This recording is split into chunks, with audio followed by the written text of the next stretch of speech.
IPL 2026 సీజన్లో Lucknow super Giants ఘోర వైఫల్యంపై England మాజీ కెప్టెన్ మైఖేల్ వాన్ తీవ్ర స్థాయిలో మండిపడ్డారు.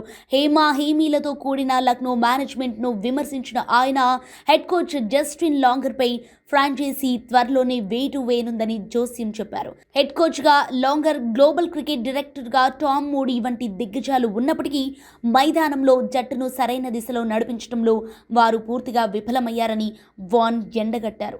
27 కోట్ల రికార్డు ధరతో కెప్టెన్గా వచ్చిన రిషబ్ పంత్ ఈ సీజన్లో 13 ఇన్నింగ్స్లలో కేవలం 312 పరుగులు మాత్రమే చేసి ఘోరంగా నిరాశపరిచాడు. ఈ నేపథ్యంలో భారీ సపోర్ట్ స్టాఫ్ ఉన్నా ఫలితం లేకపోవడంతో వరుసగా 2 సీజన్లలో ప్లే ఆఫ్స్ చేరని ఆ కోచ్ను ఐపీఎల్ ఫ్రాంచైజీలు సహించవని, కాబట్టి లాంగర్ నిష్క్రమణ ఖాయమని ఆయన స్పష్టం చేశారు.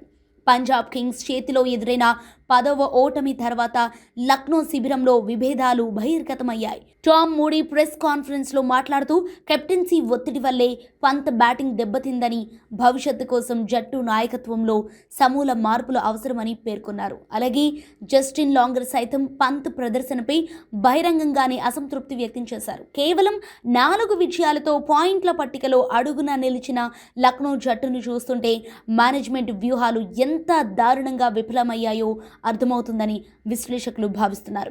ఇక మైఖేల్ వాన్ అంచనా ప్రకారం ఐపీఎల్ 2027 మెగా వేలానికి ముందే లక్నో ఫ్రాంచైజీ ఒక కొత్త కెప్టెన్తో పాటు జస్టిన్ లాంగర్ స్థానంలో కొత్త కోచింగ్ స్టాఫ్ను నియమించుకొని సరికొత్తగా ప్రయాణాన్ని ప్రారంభించే అవకాశాలు స్పష్టంగా కనిపిస్తున్నాయి.